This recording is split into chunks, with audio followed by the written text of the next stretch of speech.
Hello guys, episode की शुरुआत होती है और हमें वही पुराना सीन दिखाया जाता है कि अभी भी वही लॉन्ग हाउतियान के साथ सभी फंसे होते हैं, जहाँ पर शाओ शाओ की हालत बहुत ज़्यादा ही ख़राब होती है, जिसे देखकर सभी लोग बहुत ही ज़्यादा हैरान होते हैं कि लॉन्ग हाउतियान काफ़ी ताकतवर है। और फिर हमें स्क्रीन पे दिखाया जाता है कि युहाओ की टीम और अपोजिट टीम की पॉइंट बराबर होते हैं। फिर अगले सीन में दिखाया जाता है कि लॉन्ग हाउतियान काफ़ी बैडेस्ट रूप में दहाड़ रहा होता है कि अगला अपोनेंट कौन होने वाला है।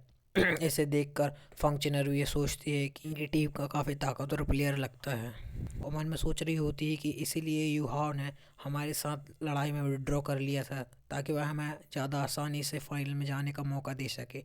टीचर भी इसी बात पर सोच रही होती है कि शायद हो सकता है कि युहाव ने इसी बारे में सोचा होगा। अगले सीन पर हमें ये भूतिया सेक्ट का आदमी दिखाया जाता है, जो कि अगले मैच के लिए काफ़ी बेसब्री से इंतज़ार कर रहे होते हैं। बाकी सभी भी अगले गेम के बारे में सोच रहे हैं कि अगले मैच में कौन आने वाला है। अगले सीन पे दिखाया जाता है कि काइटो शाओ को उठाकर बाहर सोफे पे ले आता है और पूछता है कि क्या तुम ठीक हो। साथ ही उसकी टीम भी काफ़ी परेशान हो रही होती है, क्योंकि लास्ट मैच में उसने काफ़ी अच्छा परफॉर्मेंस किया है, परंतु लोंग हाउतियान काफ़ी ताकतवर प्लेयर था, इसलिए शाओ बहुत ज़्यादा घायल हो जाती है। साथ ही उसके कैप्टन का सीन दिखाया जाता है, जो कि सोच रही होती है कि लोंग हाउतियान युवाओं की लड़ाई में बहुत ज़्यादा इंजर्ड हो गया था, उसके बाद भी वो काफ़ी देर से लड़ रहा है, शायद वो अंदर ही अंदर बहुत ज़्यादा इंजर्ड ना हो जाए। और सानी परेशान होते हुए सोच रही होती है कि शायद वो इंजर्ड हो जाएगा तो कि अगली टीम मैच के लिए उनके पास एक प्लेयर कम हो जाएगा। साथ ही भूतिया सेक्ट के लोग दिखाए जाते हैं, जहाँ पर वेवे की गर्लफ्रेंड भी उसे देख रही होती है और साथ ही वेवे भी देख रहा होता है। इसे देखकर युवाओं कहता है कि भाई यहाँ पर अभी इमोशनल होने का टाइम नहीं है, बाकी हमारा भी टीम मैच के, क्योंकि अगला टीम बैटल होने वाला है जिसमें उसकी टीम का फुल कंट्रीब्यूशन होना चाहिए, तभी है उसकी टीम फाइनल में जीतने के लिए इस मैच को जीत सकती है। और युवा वेवे को दिलासे देते हुए कहता है कि जब अगली मुलाकात हमारी उन भूतिया के लोगों के साथ होगी, तब हम देख लेंगे कि सच में क्या वो हमारी वही सिस्टर है जिसने मुझे यहाँ थैंक्स एक्ट में लाया था। और उसके बाद फिर शंक्सी भी बोलता है कि चलो देखते हैं कि कौन जीतता है। और इसी के साथ वो आगे जाने लगता है कि तभी जियांग ने उसे आवाज़ देकर रोकती है।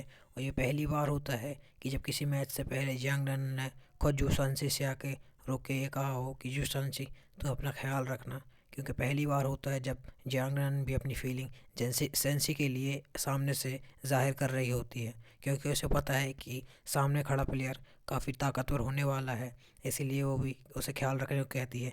ऐसे देखकर जूसॉन से भी काफ़ी इमोशनल होते हुए कहता है मैं अपने इस बात पर ध्यान रखूँगा, और वो भी काफ़ी इमोशनल होते हुए स्टेज की तरफ जाने लगता है। इसे देखकर सभी लोग काफ़ी खुश होते हैं कि चलो इनके बीच में कुछ तो शुरू हो रहा है। फिर हमारा जूशान से भी स्टेज की तरफ जाने लगता है और वो ये सोच रहा होता है कि अच्छा कुछ भी हो जाए मैं इसे हरा के ही रहूँगा। इसी के साथ जूसान सी काफ़ी कॉन्फिडेंस के साथ अरीना पर पहुंच जाता है और अपने आप को इंट्रोड्यूस करता है कि मैं जूसान सी तेंसेक्ट है।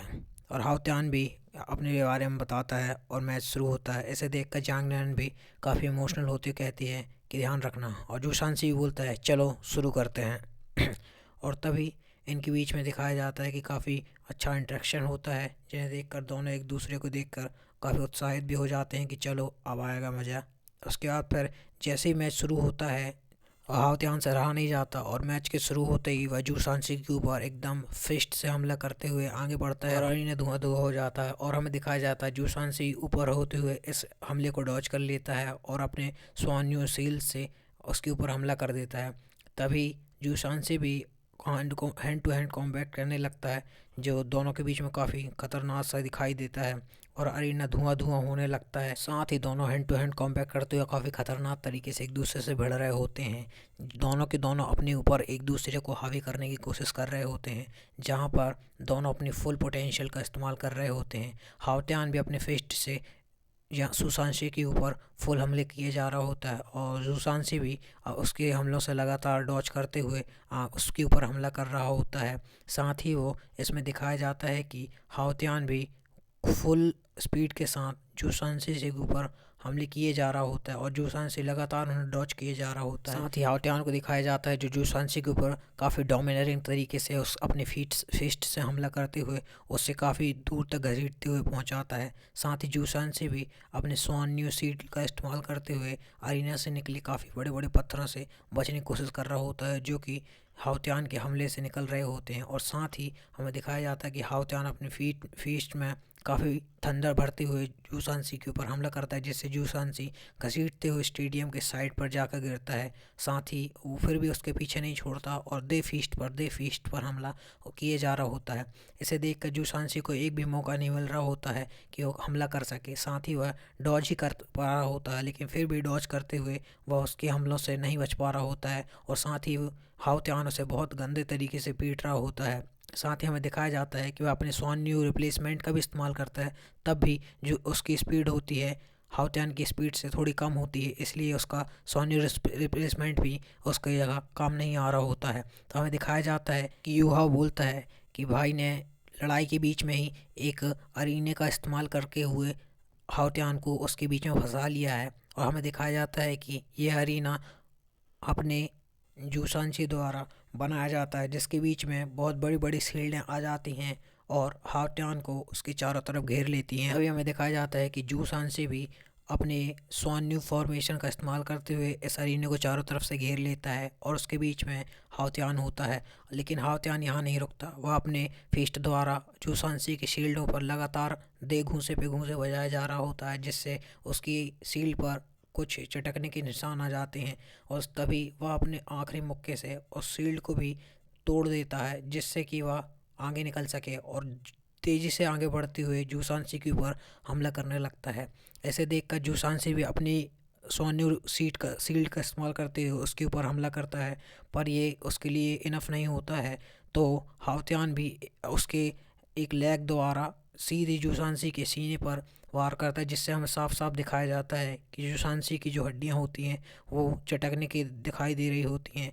और इसी सीन के साथ जूसांशी का खेल ख़त्म होते हुए वो पीछे लुढ़कते हुए जाता है, लेकिन हमें दिखाया जाता है कि जूसांशी हार नहीं मानता है और वह खड़ा होता है और उसके मुंह से काफ़ी ज़्यादा खून निकल रहा होता है। साथ ही हमें दिखाया जाता है कि जूसांशी खड़ा हो जाता है और वह अच्छे से खड़ा भी नहीं हो पा रहा होता है, क्योंकि वह बहुत ज़्यादा थक गया हुआ होता है और उसकी एनर्जी भी काफ़ी कम हो गई होती है। लेकिन वही हमें दिखाया जाता है कि हाउत्यान काफ़ी चौड़ में खड़ा हुआ होता है और अपनी मुट्ठी भींच रहा होता है। तभी हमारा जूसांशी भी स्वैग मारते हुए अपने नाक से खून निकालते हुए एकदम सलमान भाई की तरह बोलता है कि चलो एक बार और हो जाए।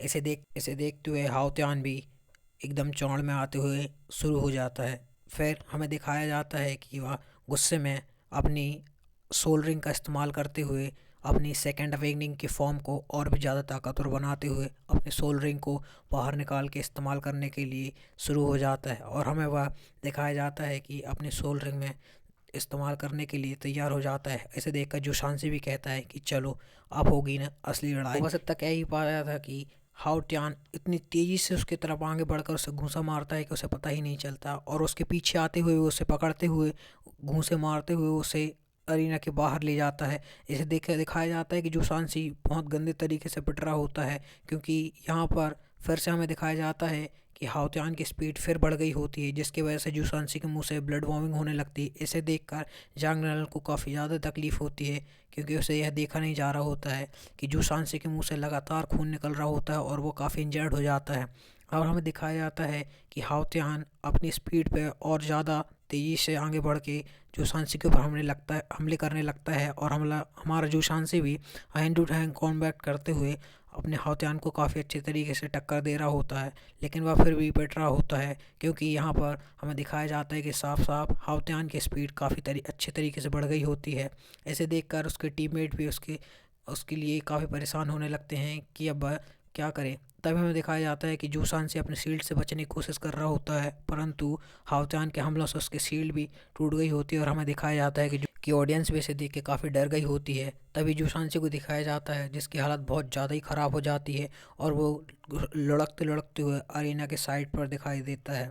इसे देखकर हाउत्यान और उसकी ओर बढ़ने लगता है, जो काफ़ी खतरनाक दिखाई दे रहा था। तभी देखते हैं कि जूसांशी फिर से ब्लड वॉमिट करते हुए खड़ा होने लगता है, जिसे देखकर हाउत्यान कहता है कि तुम बहुत बढ़िया प्लेयर थे जो मुझे अभी तक टक्कर दे सके। इसके साथ ही हाउत्यान को दिखाया जाता है जो अपनी किसी सोल रिंग का इस्तेमाल करते हुए अपने हाथ में तलवार ले आता है और हमें दिखाया जाता है कि वह तलवार लेते हुए आगे बढ़ते हुए जूसांशी के ऊपर हमला कर ही देता है। तभी हमें दिखाया जाता है कि बादल काफ़ी तड़ाके से तड़क रहे होते हैं, क्योंकि उसके बाद हमें सीन में दिखाया जाता है कि जूसांसी अब खड़ा हो गया था और वह एक ही हाथ से अपने हाओतियान की तलवार को पकड़ लेता है। इसी सीन के साथ हमें दिखाया जाता है कि जियांग नैनन जो होती है वो काफ़ी परेशान होने लगती है, क्योंकि वह समझ गई थी कि ये जूसांसी ने अपनी अवेकनिंग का इस्तेमाल किया है, जो कि उसके उसके खुद के लिए अच्छी बात नहीं होती है, क्योंकि जब भी वह इस अवेकनिंग का इस्तेमाल करता है तब वह बहुत ज़्यादा ही वीक हो जाता है। तभी हमें दिखाया जाता है कि हाओतियान भी अपने दूसरे हाथ पर हैमर बनाते हुए उसके ऊपर हमला कर देता है, लेकिन हमें दिखाया जाता है कि जो अपना जूसांसी होता है वह अपने ज़ुआनबू एरो को एक्टिवेट कर देता है, जिसकी वजह से हमें एक ख़तरनाक ड्रैगन दिखाया जाता है जो कि जूसांसी की आंखों की तरह होता है, और वह इसे स्टार्ट करता है, जिसकी वजह से हमें दिखाया जाता है कि जूसांसी की आंखें काफ़ी रेडिश तरीके से लाल हो जाती हैं और वह काफ़ी डोमिनेटिंग तरीके से दिखाया जाता है, जैसे ज़ुआनबू एरे की वजह से हमें दिखाया जाता है कि हाओतियान भी उसके बीच में फंस जाता है, और हमें दिखाया जाता है कि जो उसके टॉर्टॉइस और उसके जो ड्रैगन्स होते हैं वो एक साथ मर्ज हो जाते हैं, और हमें दिखाया जाता है जिसे देखकर बेबी भी बोलता है कि देखो उसने ये स्किल एक्टिवेट कर दिया, इसकी मदद से वह उसको चारों तरफ से घेर लेता है, और हमें दिखाया जाता है कि अपना शेंशी भी जो होता है उसे घेरते हुए कहता है कि अब बहुत हो गया तुम्हारी, अब मेरी बारी।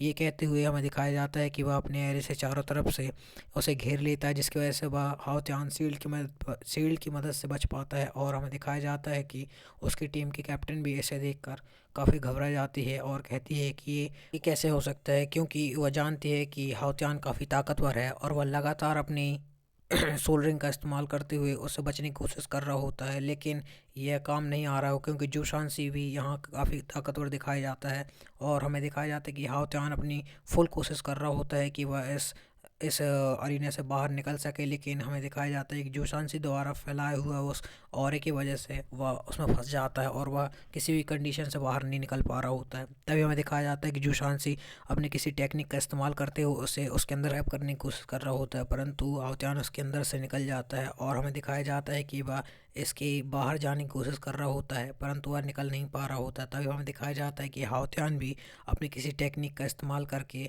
अपने आप को किसी और चीज़ में कन्वर्ट करने की कोशिश कर रहा होता है। जब हमें दिखाया जाता है कि उसकी कैप्टन इस चीज़ को देखती है तो वह काफ़ी परेशान होने लगती है, क्योंकि ये बहुत ही खतरनाक होने वाला था। तभी हमें दिखाया जाता है कि हाओतियान भी कुछ अपनी टेक्निक का इस्तेमाल करते हुए इसके बाहर निकलने के लिए बहुत ज़्यादा ही कोशिश करने लगता है, जिसकी वजह से हमें दिखाया जाता है कि उसके पीछे एक काफ़ी ख़तरनाक ही एक औरत दिखाई जाता है, जो कि एक तलवार लेकर जूसांसी के ऊपर हमला करने लगता है। तभी हमें दिखाया जाता है जूसांसी भी अपनी किसी टेक्निक का इस्तेमाल करके उसके ऊपर शील्ड करने का इस्तेमाल करता है, जिसकी वजह से दोनों ही अपनी फुल पोटेंशियल का इस्तेमाल करके एक दूसरे के ऊपर हमला कर देते हैं। और तभी हमें दिखाया जाता है कि एक तरफ से हाओतियान का हमला और दूसरी तरफ से जूसांसी द्वारा हमला किए जाने पर ये पूरी अरीना यहाँ से तहस नहस होने लगती है, जिसकी वजह से हमें उसके ऊपर लगा शील्ड भी दिखाया जाता है कि टूट जाता है, और हमें दिखाया जाता है कि दोनों ही अलग अलग तरफ जाके गिरते हैं। तभी हमें दिखाया जाता है कि जूसांसी भी अरीना की साइड पे जाकर गिरता है, और इसके बाद हमें दिखाया जाता है कि जो हाओतियान का हमला था वो काफ़ी ताकतवर था, जिसकी वजह से जूसांसी पीछे घिसटते हुए जाता है और वह अरीना के साइड पर खड़ा हो जाता है। तभी हमें दिखाया जाता है कि इसे देखकर उसकी टीम भी काफ़ी परेशान होकर उसकी तरफ आगे बढ़ने लगती है। तभी हमें दिखाया जाता है कि रेफरी बोलता है ये मैच जूसांसी हार गया है। ये सोचकर सभी लोग काफ़ी हैरान होते हैं, और हमें दिखाया जाता है कि इसे लेकर बेबे भी सोफे में बैठ जाता है। इसे देखकर उसकी टीम लीडर भी काफ़ी हैरान होती है कि जूसांसी भी काफ़ी ताकतवर है जो हमारे हाओतियान को इतना पुश कर सका। तभी हमें दिखाया जाता है कि युहाव भी कहता है कि भाई तुमने काफ़ी अच्छा काम किया। तभी बेबी भी कहता है कि हाँ तुमने बहुत अच्छा काम किया। तभी हमें दिखाया जाता है कि जांग नैनन भी उसके साइड में आके बैठ जाती है और वो उसके बारे में पूछने लगती है कि क्या तुम ठीक हो। तभी हमें देखने को मिलता है कि जूसान से भी कहता है कि हाँ मैं ठीक हूँ, पर वो काफ़ी खुश था कि जांग नैनन उसके साइड में आकर बैठी और उससे पूछ रही है कि वो ठीक है। ये पहली बार था जब जांग नैनन जूसानसे से इतने प्यार से पूछ रही हो, क्योंकि हमेशा से जांग नैनन जूसानसे से बड़े ही रूडली बिहेव करती थी। इसे देखकर जांग नैनन भी कुछ नहीं कहती।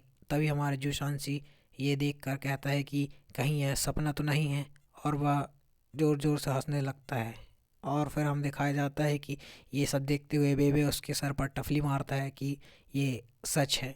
और तभी हमें दिखाया जाता है कि जूसानसी भी काफ़ी खुश था और अपना बेबी भी उसे कहता है कि हाँ ये सच है, क्योंकि तुमने एक अच्छा काम किया है। क्योंकि आज के मैच के दौरान हमें दिखाया जाता है कि जुसानसी कुछ ज़्यादा ही इंजर्ड हो गया था, तो युवा भी कहता है कि भाई अब हमें टीम बैटल के लिए तैयार होना होगा।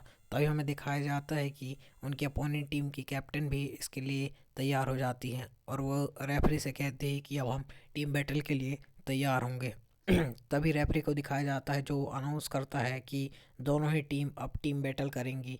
इसके बाद हमें टीम बोर्ड में स्कोर दिखाया जाता है जिसमें युवाओं की टीम के 7 पॉइंट होते हैं और हमें दिखाया जाता है। तभी जुसान से भी कहता है कि हाँ शायद हमें तैयार होना चाहिए। तभी वे भी कहता है कि हाँ इस बार टीम बैटल में हम काफ़ी अच्छा करेंगे। तभी युवाओं को दिखाया जाता है जो कहता है कि अब हमें टीम बैटल के लिए तैयार होना चाहिए। और बेबी भी कहता है कि हाँ इस बार टीम बैटल में हम तुम्हारा अच्छे से ध्यान रखेंगे। तभी जूसन की हूँ ही मैं इतना हैंडसम जिसे कोई भी प्रोटेक्ट करने के लिए तैयार हो जाता है, ये कहते हुए वह काफ़ी ज़ोर ज़ोर से हंस रहा होता है।